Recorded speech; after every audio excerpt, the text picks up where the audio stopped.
Salut, bienvenue sur cette vidéo. Aujourd'hui, je vais vous parler du padding en SwiftUI. Alors, le padding, déjà, la base de la base, ça vous permet de mettre de l'espace autour d'un élément. Donc, on a un texte, par défaut, juste là, avec un petit message subliminal, bien sûr. Et donc, pour voir un petit peu la place que prend ce texte, on va lui mettre un background, comme ça, bam, avec une couleur rouge, comme ça. Et là, vous voyez que le texte prend cet espace-là, ici même. Maintenant, si on met un padding, et cela avant le background bien sûr, parce que l'ordre des modifiers a une importance. Donc si on met le padding juste là, on peut voir que ça va mettre de l'espace tout autour. Maintenant ça c'est le padding par défaut, mais si vous voulez mettre du padding uniquement sur un côté précis, c'est possible. Si vous voulez mettre du côté droit, il va falloir écrire point .trailing comme cela.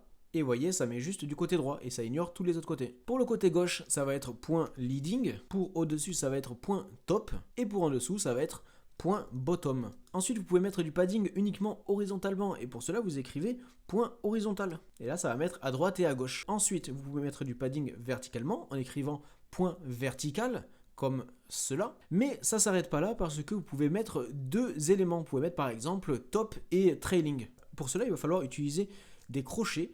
Et donc à l'intérieur de ce tableau-là, vous allez mettre les différents éléments en écrivant point .top par exemple, avec une virgule, et ensuite le deuxième élément, le point .trailing. Bam, et comme cela, vous pouvez mettre plusieurs choses. Vous pouvez mettre autant d'éléments que vous voulez à l'intérieur de ce tableau. Vous pouvez mettre par exemple virgule et mettre un bottom en plus. Voilà, ça met du padding partout sauf à gauche. Et surtout, ça vous évite d'écrire 3 lignes de code avec pour chacune top, trailing et bottom. Comme ça, vous pouvez tout mettre sur une seule ligne. Pour la lisibilité, c'est beaucoup mieux. Et ce n'est pas fini. Par défaut, le padding met une certaine distance en pixels. Cette distance ne sera pas la même en fonction de l'appareil sur lequel vous vous trouvez, mais sachez que vous pouvez la modifier. Et c'est très facilement faisable en écrivant le nombre de pixels que vous voulez mettre. Par exemple, on va mettre 100 juste là, et comme ça va mettre 100 pixels en haut, 100 pixels en bas, 100 à droite, 100 à gauche. Vous pouvez faire ça aussi précisément, par exemple, si vous voulez mettre du padding sur le dessus, en écrivant point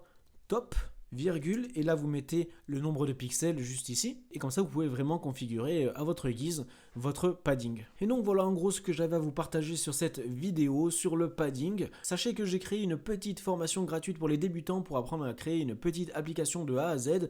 N'hésitez pas à aller voir ça, le lien est dans la description de la vidéo. N'oubliez pas aussi de laisser un like, à vous abonner à la chaîne, et moi je vous dis à la prochaine pour une nouvelle vidéo. Allez, salut!